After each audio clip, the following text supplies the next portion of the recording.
Welcome to political talkies. நடிகர் விஜய் வழக்கம் போல ஒரு லெட்டர் பேட தூக்கிட்டு வந்திருக்காரு. எது நடிகர் விஜயா அப்படின்றீங்களா?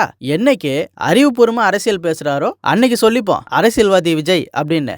அது வரைக்கும் நமக்கு நடிகர் விஜய் தான். சரி, இப்போ விஷயத்துக்கு வருவோம். என்னன்னா, கச்சத்தீவு மீட்பு தான் மீனவர்கள் பிரச்சனைக்கு ஒரே தீர்வு. அதை ஏன் இன்னும் பண்ணல? 99 வருஷம் கச்சத்தீவு குத்தகை ஒப்பந்தமா அப்படின்னு அறிக்கை விட்டுருக்காரு விஜய். என்ன டீமு, என்ன மேட்ச்னு ஒரு மண்ணும் தெரியாது போல இருக்குது. சரி, இப்போ இந்த கச்சத்தீவை எப்படி இலங்கை கைப்பற்றினாங்க?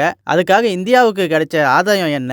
அதுக்கும் தமிழ்நாட்டுக்கும் என்ன சம்பந்தம் அப்படின்னு பார்ப்போமா?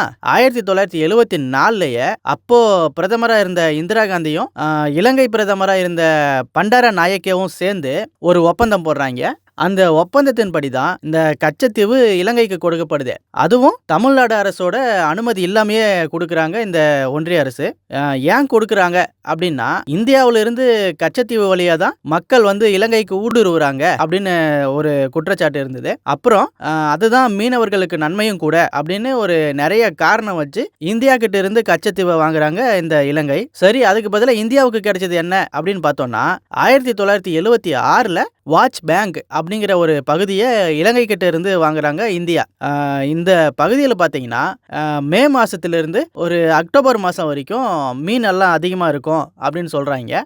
அதனால நம்ம நாட்டு மீனவர்களுக்கும் இதன் மூலமாக ஆதாயம் கிடைக்கும் அப்படின்னு வாங்குறாங்க. அது மட்டும் இல்லை, இந்த கச்சத்தீவோட பரப்பளவு என்ன அப்படின்னு பார்த்தீங்கன்னா 1 சதுர கிலோமீட்டர் தான். ஆனால் அதுக்கு பதிலாக வாங்கின வாட்ச் பேங்க் அப்படிங்கிற ஒரு பகுதி இருக்கு பார்த்தீங்களா, அதோட பரப்பளவு மட்டும் 4000 சதுர கிலோமீட்டர் வருது.